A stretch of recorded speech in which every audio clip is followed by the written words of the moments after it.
Hello and welcome to Since Attlee and Churchill, the podcast about British political history since the Second World War.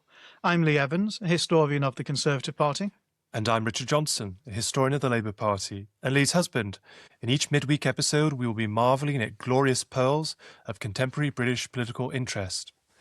And as an announcement for our listeners, Lee and I are going to North America in September, and we'd love to use that as an opportunity to meet some of our Since Attlee and Churchill listeners who live in the United States and Canada.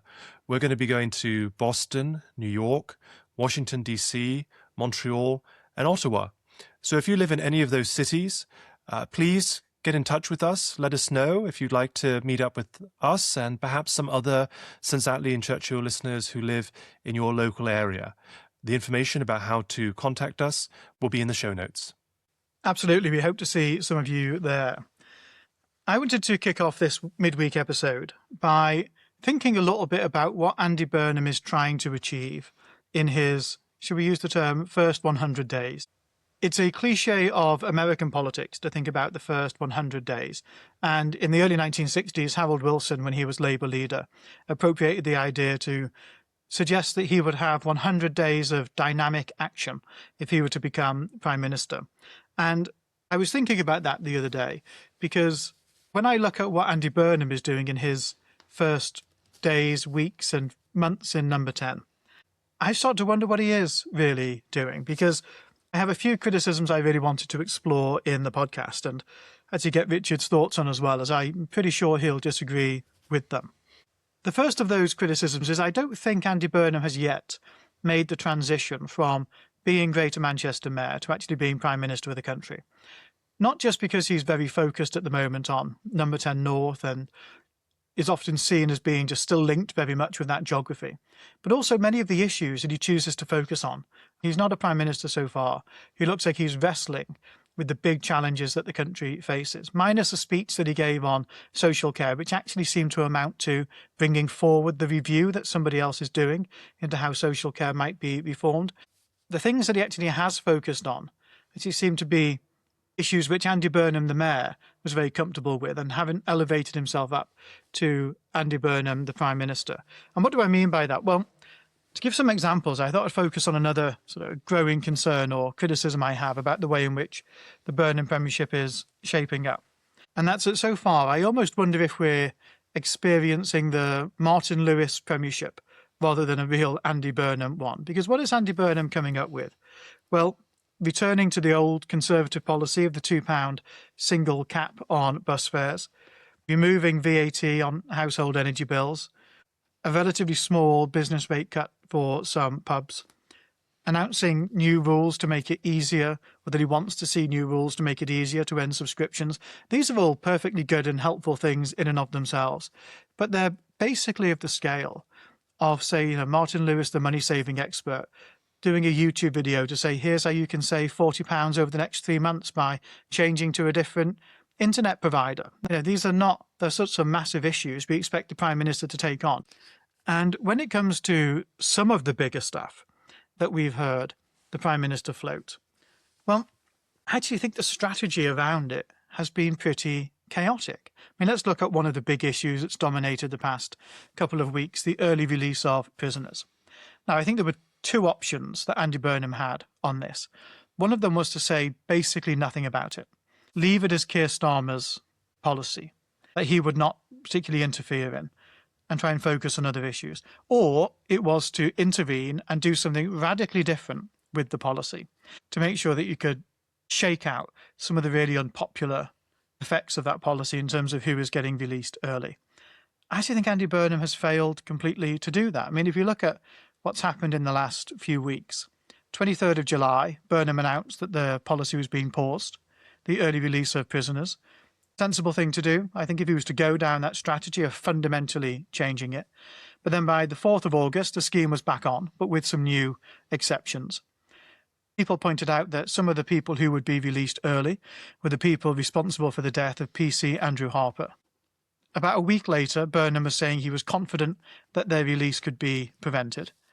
A few days after that, 1 million people had signed a petition saying that they should not be released early. And now, a few days on from that, by the time of recording this, for our Thursday podcast, there's still no news on whether or not they will or will not be released early. There's just these platitudes coming out of Number 10 that the Prime Minister's confident that they won't be. But this is ridiculous. I mean, what he's basically done is he's taken one of the worst policies of Keir Starmer, pinned it on himself as a new and incoming Prime Minister, and then bungled how it's actually being managed. And I don't think it looks at all like the government has got a grip. Now, what will this end up meaning in practice in terms of what lots of politicos value and what journalists often look into? Well, I think we're now at the point of Andy Burnham being Prime Minister where I'd be willing to say a few things.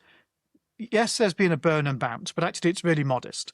I've not seen any opinion poll to have Labour over 30%, which for a majority party with a landslide majority, in fact, in the House of Commons, is really not very impressive. We're still talking about having three parties that are fighting around in their mid-low 20s in many opinion polls. It's not what a really encouraging bounce would look like in many respects. Already, Andy Burnham's approval rating is falling. We look at the most recent opinion polling.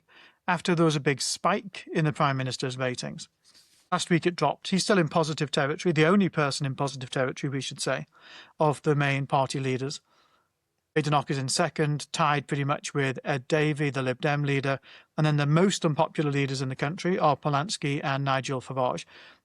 But already it seems that Burnham's ratings are actually in decline. And this comes at a time when so far he's basically in the freebie stage of his premiership. He's doing the giveaways. He's not yet doing the tax rises or the difficult things about how to actually pay for them or what he's going to drop instead. And I'm increasingly starting to feel as if what we have here is a missed opportunity from the Prime Minister to really shake up the government, to get people to look at the government with fresh eyes. It was always going to be very different to say when Harold Wilson, going back to that example, came in, although he had a very rough start as Prime Minister with a very small majority in 1964, or to when Tony Blair came in 1997 with a landslide majority and clearly quite a prepared agenda. Now, within the first 100 days or so of Blair being in office, the Bank of England had independence. There was a £5 billion windfall tax on utilities. The London Mayor was on its way to being established, so was Scottish and Welsh devolution. Irrespective of what we think of those, they were huge, bold announcements that redefined British politics at the end of the last century and way into this century. And I never expected that Andy Burnham would be doing things like that because he comes in a very different context. But I think what he is announcing are incredibly small. They're all designed just to try and make him look a bit more popular. The popularity it's giving him is actually quite weak by historical standards, and he's still not actually polling particularly very well, certainly not well enough to suggest that there should be a snap general election, as some people are seemingly trying to hype up. And all of this is before he actually gets to the tough follow-up question of, well, how is any of this going to be paid for? Or even before he gets to the situation where he's in the House of Commons having to defend it under actual scrutiny, rather than just the podcasts he chooses to be on or the TikTok videos he opts to put out or his team put out.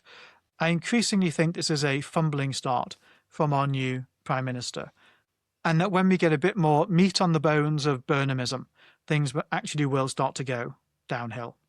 Well, Lee, I think that's a very unfair charge book that you've levelled at Andy Burnham for a few reasons. First of all, Andy Burnham hasn't been Prime Minister for 100 days. He's been Prime Minister for just about a month, about 30 days. And in that time, actually, he's made an enormous number of announcements, which I'll go through in a moment.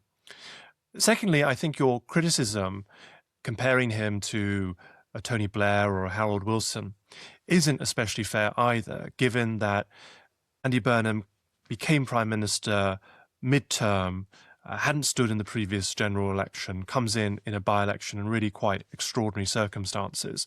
Third, Burnham becomes Prime Minister at the end of a parliamentary session just before the summer recess, in which time the things that the Prime Minister can and should do when Parliament isn't sitting are quite rightly somewhat limited. And yet, in spite of that, actually, I would argue, and I would challenge you to give me a better example of this, that Andy Burnham has had one of the most policy-heavy, substantive first months of any Prime Minister in the 21st century. I would struggle to think of any other prime minister, including those who came in after an election, who have made more substantive policy announcements than Andy Burnham has in his first 30 days as prime minister. And let me just remind our audience the various announcements that Burnham has made. You may agree or disagree with the policies, but I think it's worth just remembering what he's announced. Abolishing VAT on energy bills, something that is a Brexit benefit. He couldn't have done that if we'd been still in the EU. So he's prepared to use our powers outside of the EU, which I think is in itself quite interesting and telling. Scrapping the national ID card scheme, the £2 cap for buses, but also things like ending peak time restrictions for disabled bus users, extending public ownership for councils. The West Midlands now are taking their buses into public control, a 20% cut in business rates for pubs, clubs and live music venues, increased by British procurement rules, another Brexit benefit where he's insisting that the government show more favouritism to British suppliers when making government contracts, a technical study pathway for pupils from the age of 14, various consumer protection rules, which you might call the Martin Lewis approach to governance, but I think is actually good bread and butter, traditional Labour Party politics, which is about thinking about how you can make ordinary people's lives better and isn't focused on the highfalutin isms, but is actually just about taking out some of the stress and hassle in life. And those consumer protection interventions include, for example, when it comes to subscription services, making a national blanket standard of rules for subscription services, making it easier to cancel your subscriptions, renewal reminders, a 14-day cooling off period if you've accidentally been renewed when you didn't want to be renewed, rules about the advertising of subscriptions, etc. Placing vape shops and game shops and betting shops under much stricter licensing rules and now making it much easier for councils to block those types of shops from setting up in town centres, a £65 million emergency package for farmers affected by drought. His announcement about the National Care Service is itself, I think, very important, not only because he's established the principle of a national care service, something that Keir Starmer himself was not prepared to do, but also in moving up Baroness Casey's review by 18 months, 12 months, much earlier than Keir Starmer had initially set it out. It gives this government potentially an opportunity to actually legislate on a package of care reforms, where it looked like with Keir Starmer, it was just about kicking it as close to the next general election as possible and leaving it for the next government to do something about. The prison issue, I agree, this is a huge challenge for Burnham, but I applaud him for taking this on from the start, coming in and making an announcement about not releasing rapists and paedophiles, saying that he's committed to stopping killers from being early released, like those youths who killed PC Harper. And although he hasn't yet told us how he's going to do that, I do believe that the fact that he continues to say that he will do that gives me confidence that he is going to follow through. It may require legislation, and that may be one of the reasons why we haven't yet heard about it, because he may be working with civil servants, with ministers, with Parliament to see what he could do in, for example, the first week or two that Parliament is back before they go on recess again for the party conferences in September.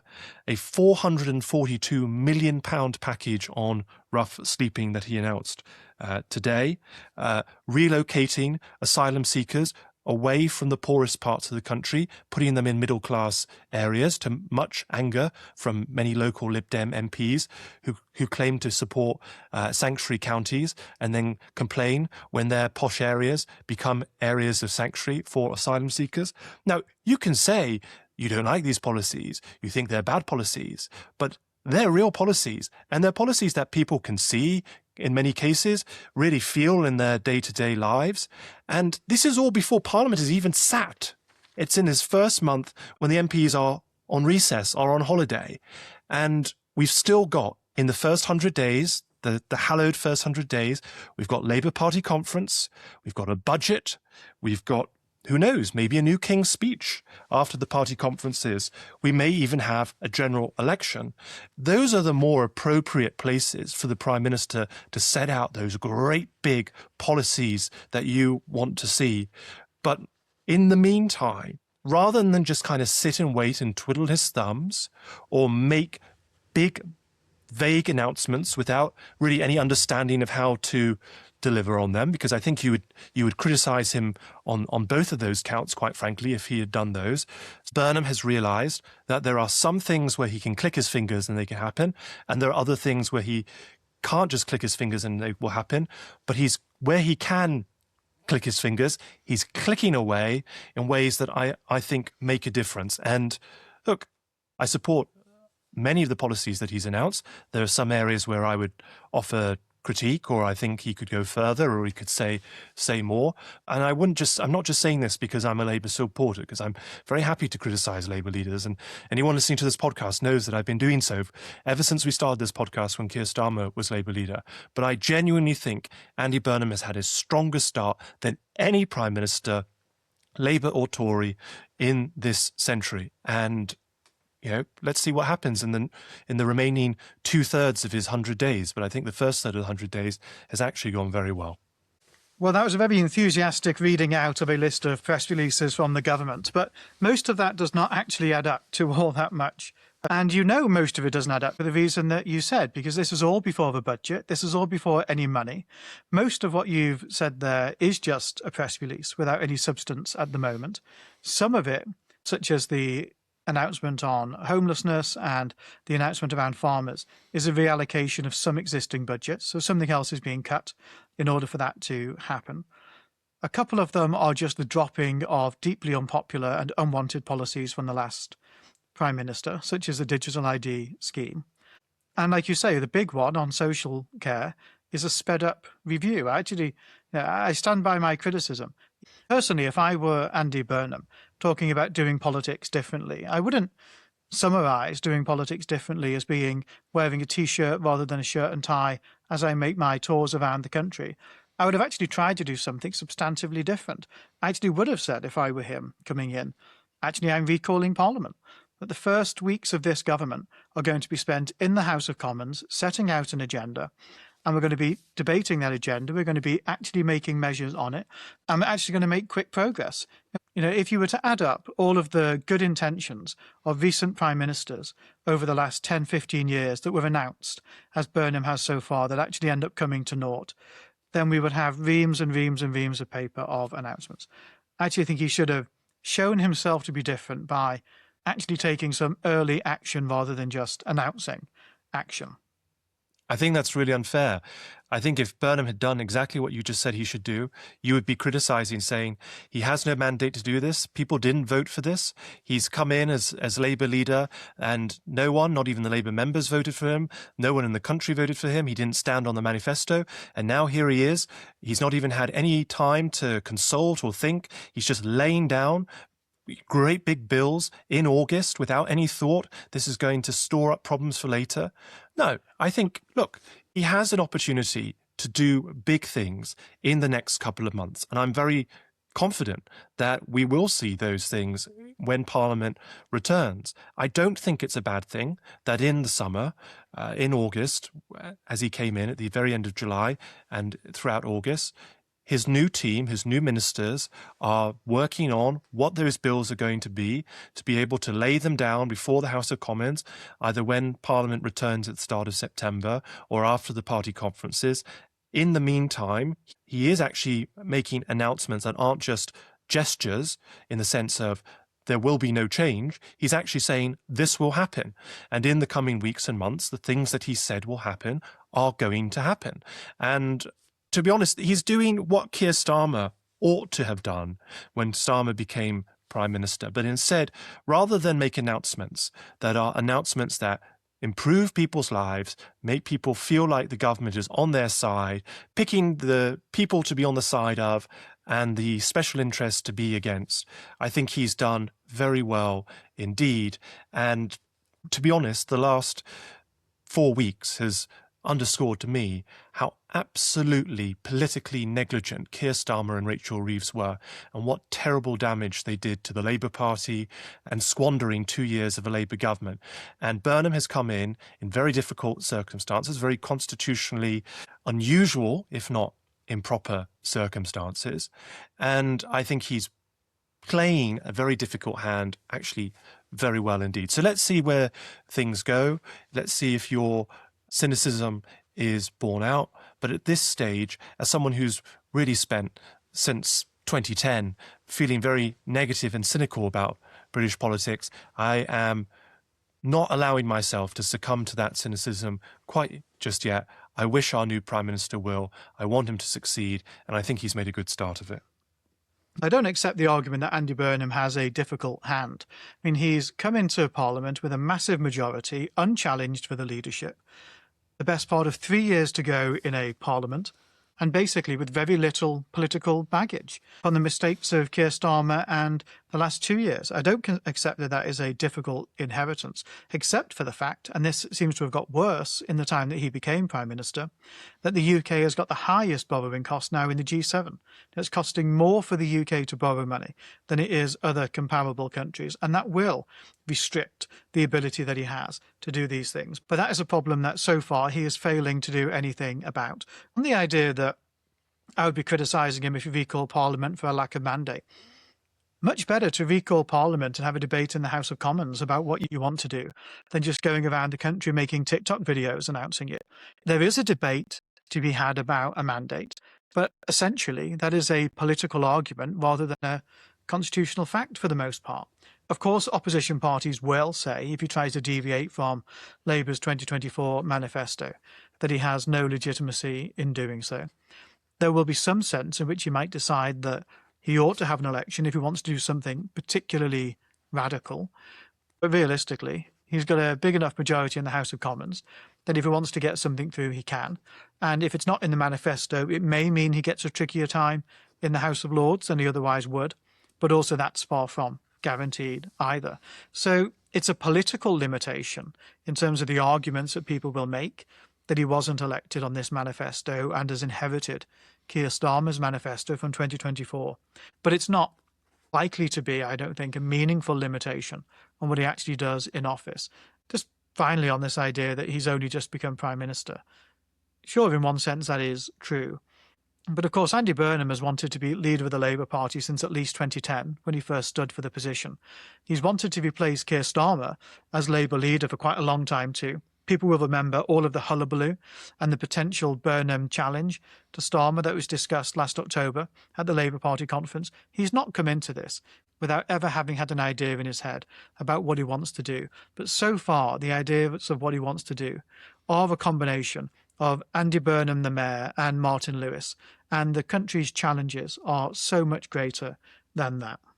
Well, I agree that there is a political challenge for him in building up a sense of popular support for his policy programme. But that's precisely why he shouldn't just recall Parliament in August and then lay down a set of bills from on high to MPs. That would be making the mistake of a Liz Truss, who goes in like a bull in a china shop and doesn't work to build out a sense of support within the party and the wider country as well.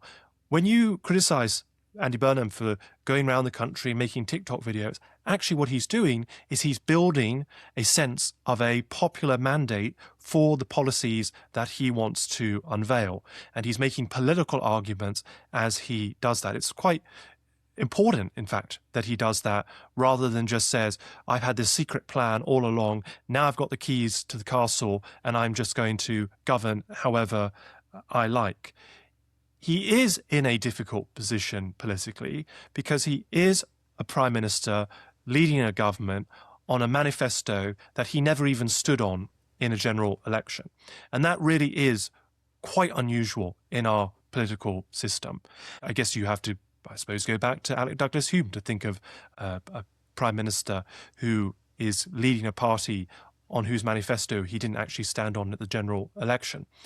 And that may eventually cause such problems for Andy Burnham that he may call a general election. But I don't think it's necessary for him to do that. But in order for him to try to deviate from that manifesto, I think he can't just come in and say, right, I'm Prime Minister, do what I want. He's got to come in and make those arguments for why there should be some deviation from the manifesto.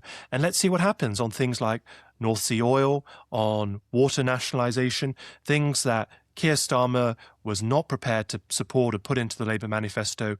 Can Andy Burnham build an argument for those and get popular support for them, and then get those through the Commons without a general election? We shall see, but I think he's putting the work in now to try to achieve that. We must move on, but I've just got to say, what are these big ideas he's building a popular mandate for? Because he's just announcing the small stuff. He's not building a mandate to do anything on North Sea oil, because when Number 10 briefed that he might change it, they panicked at some pushback and then dropped the idea and said that actually they're going to stick to the manifesto. So this defence of Burnham, that he's going around the country building a mandate for issues that weren't in the manifesto, is simply not true, because so far he's not talking up issues that deviate from it. Obviously, there are criticisms that can and should be made about the communications operation out of Number 10. Inevitably, there always will be. I think on the whole, they've been much, much better than Keir Starmer's operation, or indeed most recent prime ministers.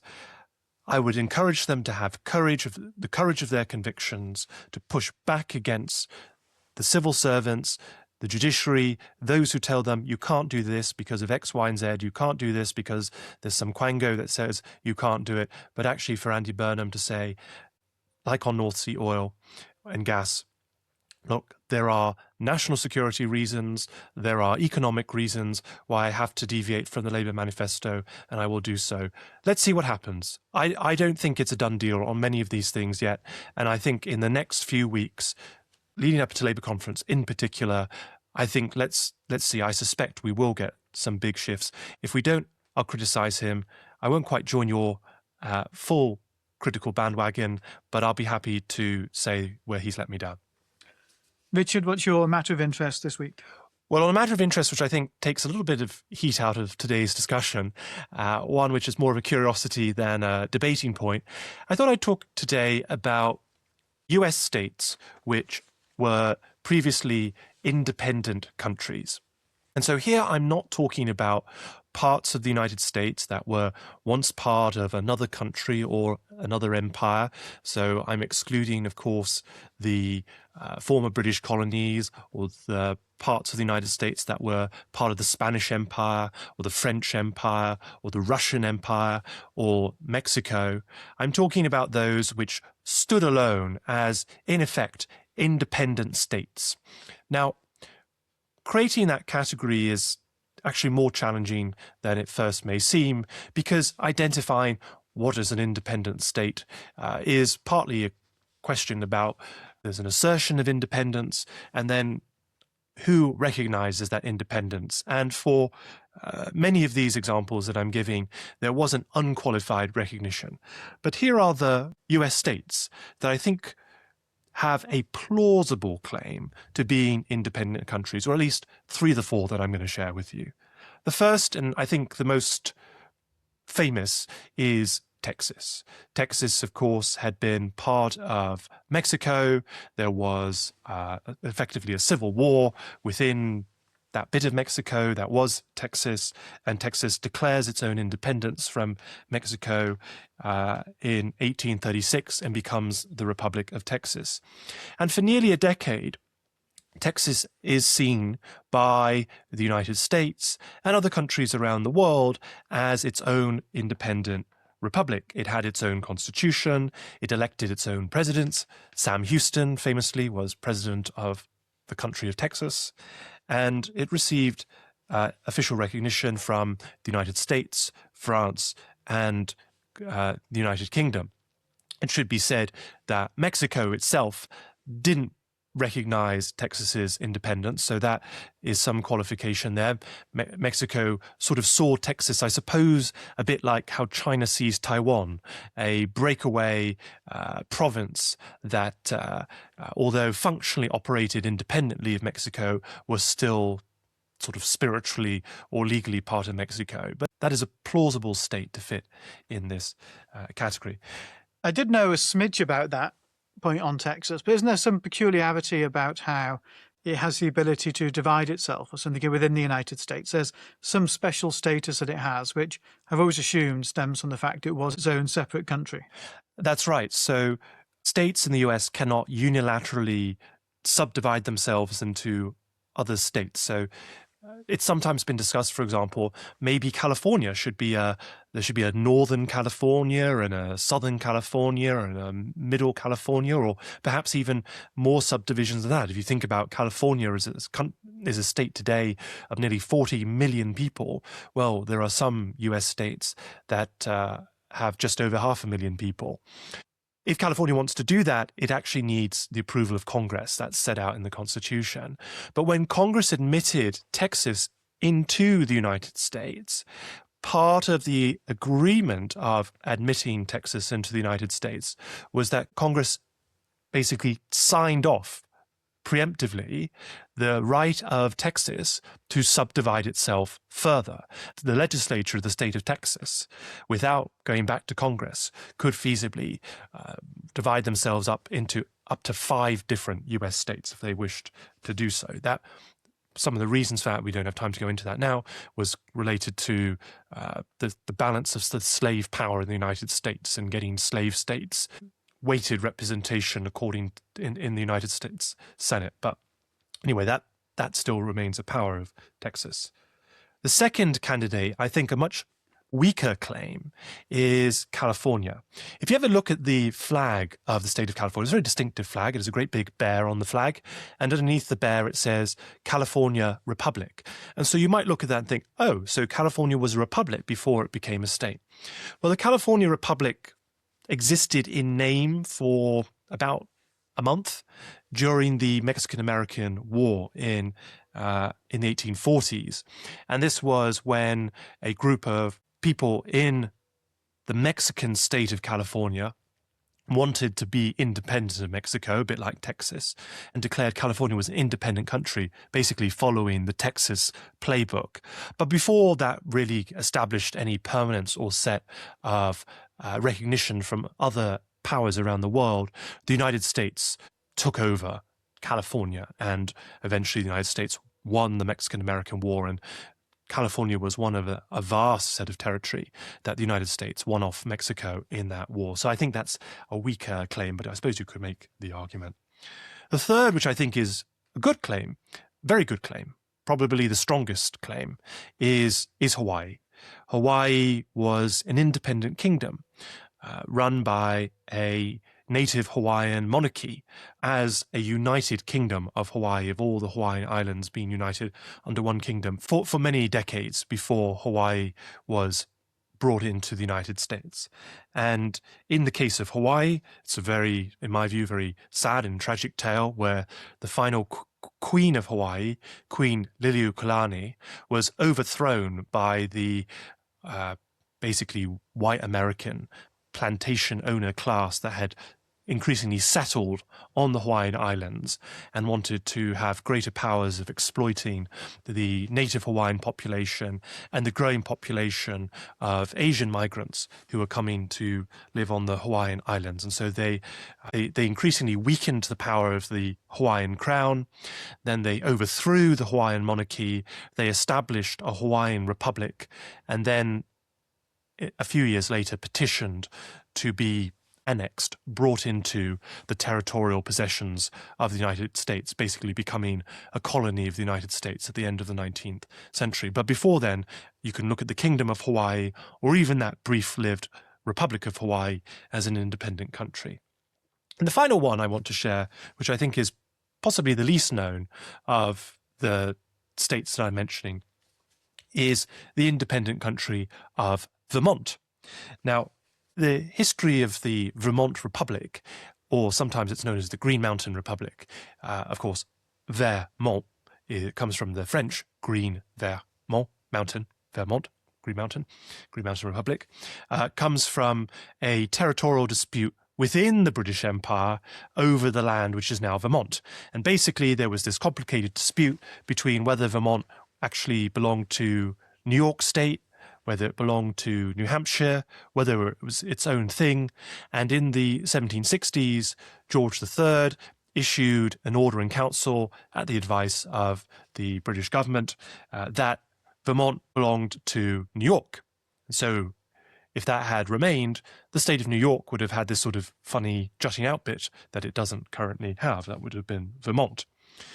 When the American Declaration of Independence was issued, the inhabitants of Vermont wanted Vermont to declare itself independent, not just of Britain, but also of New York.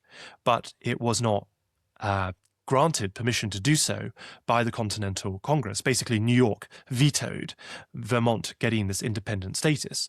And so actually, when you tot up the initial signatories of the Declaration of Independence, you'll notice that Vermont is not on the list. In fact, what Vermont ended up doing was declaring its independence not just of Britain, but also of the United States, and became its own independent country in 1777. Now, New York continued to claim this territory, but Britain was actually very happy to recognize Vermont's independence, at least in practice. Why was that? Well, behind the scenes, there was a secret plot to try to bring Vermont into the British Empire, or at least to make it a kind of satellite country of the British Empire. And there were quite advanced discussions about that. And if that had succeeded, who knows, Vermont might have been a very kind of leafy, green, independent state.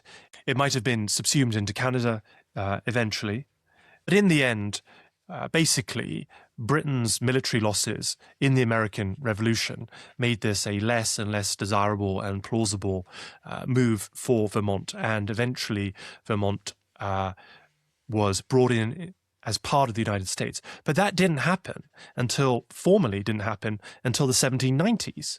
It wasn't until George Washington was nearly 2 years into his presidency before Vermont was actually brought in as a state in the United States.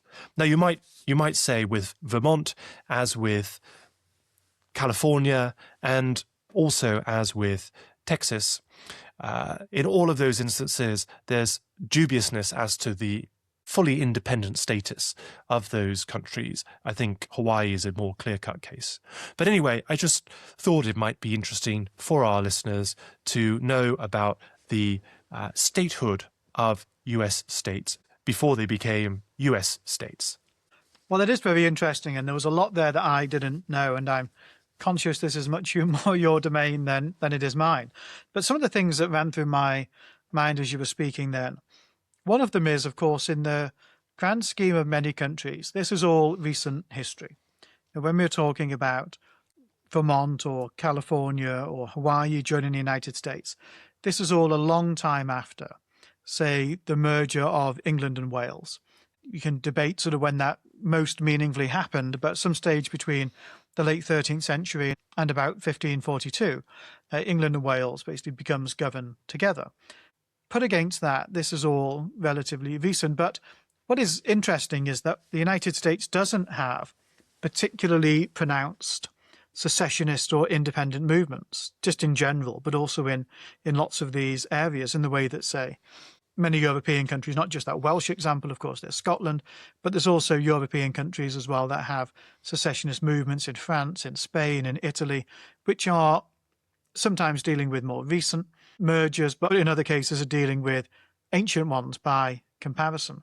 And I wonder why that is. I mean, if we do a positive and a negative and then a side point, the negative reason for that, in part, will surely be that many of the people who did live in these places a long time ago were ultimately displaced, and people who had greater attachments to the idea of being American were among those who replaced them. Of course, the American experience of expansion and nation building is not all sort of milk and honey and goodness and light. It's often a process with victims as well as beneficiaries. And many of those beneficiaries, of course, would be the people who came to dominate and might see themselves as being most American. Thinking of a more positive reason for why it might be that the United States lacks some of the secessionist or independence movements you see elsewhere, it's always struck me that America also does nation building in ways which are more benign, attachment to national symbols, things like the Pledge of Allegiance, the prominence of American flags all over the country, the way in which it links America to a set of ideas rather than just a place. So usually there's a concept or a set of ideas that people link to America, often in a positive way, that other countries sometimes lack. The side point, which I wonder if it's a reason for limited secessionism, is that one of the things which has given voice to that in, say, countries like the UK has been fringe political parties who have, over the course of decades and decades and decades, found their moment in which they've been able to make their case and win a by-election or have devolution and get their foothold somewhere in Parliament. Of course, America has this very rigid two-party system that it's almost impossible for third parties to effectively break into. And I wonder if that's been a factor that's suppressed some of these movements.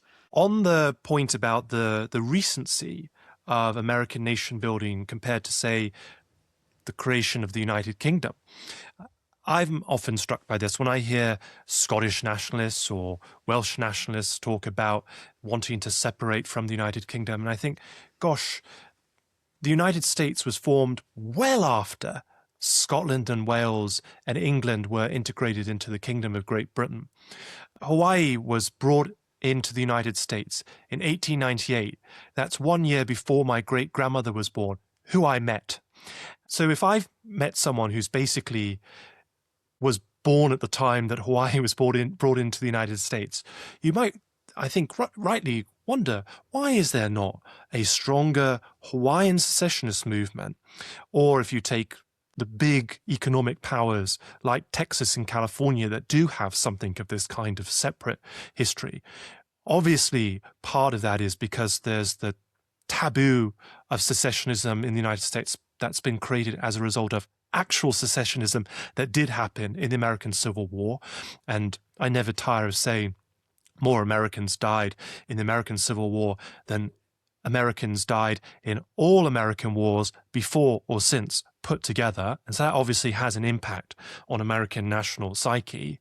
But also, I think you're completely correct that the American nation state has been much more proactive in creating a common feeling of American national identity wherever you live in the United States.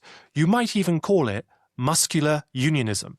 And it's something that the British government here is constantly criticized for, or was criticized for, when it's done very, very tentative things about trying to inculcate a common sense of British national identity, where it's seen as stepping on the toes of the sensitivities of Scottish national identity or Welsh national identity or Irish national identity or what have you.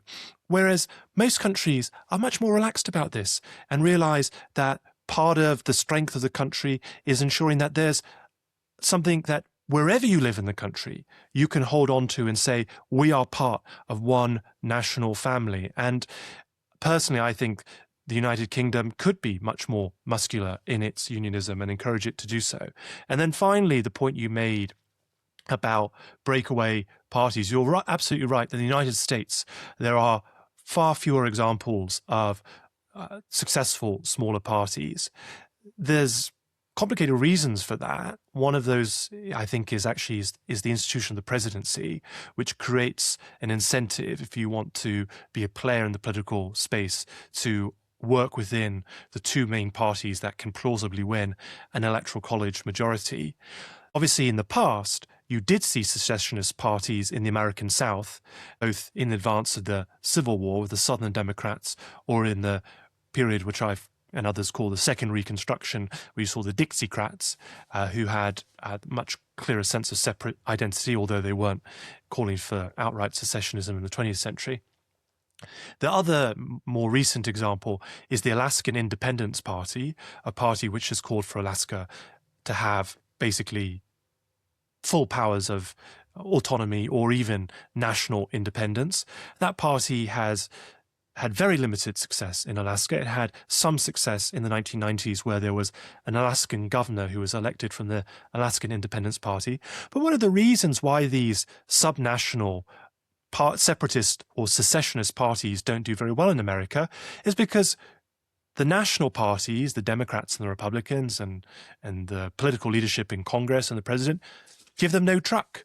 I mean, if the Alaskan Independence Party, if that governor had even wanted to put forward some kind of independence referendum in Alaska and won it, well, I can't see the American Congress giving it any validity or saying, wow, gosh, we need to make some kind of sacred vow to the people of Alaska that we will never legislate on anything that touches the affairs of the Alaskan people without their prior approval. No. I mean, they say Alaska's part of the United States. It may have joined more recently. It may have only been a state in living memory since 1959. And yet we don't treat Alaska with any greater deference than we do Connecticut, which was there at the very beginning. And that approach to subnational politics, I think, is much healthier than this kind of asymmetrical devolution that we have in the United Kingdom, where basically it's a one-way giveaway to the devolved parts of the United Kingdom, which only in the long run serves to weaken our wider sense of British identity and weaken the power of the British state to actually achieve positive things for everyone in our country, no matter where they live. Well, that's all for this midweek episode of Since Attlee and Churchill. Just a reminder that if you live in the parts of North America that Richard mentioned at the outset, do drop us a line. We have our contact details in the show notes. But if we don't hear from you, then we'll be back on Sunday when we're interviewing Nan Sloan about her book on the first woman cabinet minister, Margaret Bonfield. We'll see you then. Thanks very much.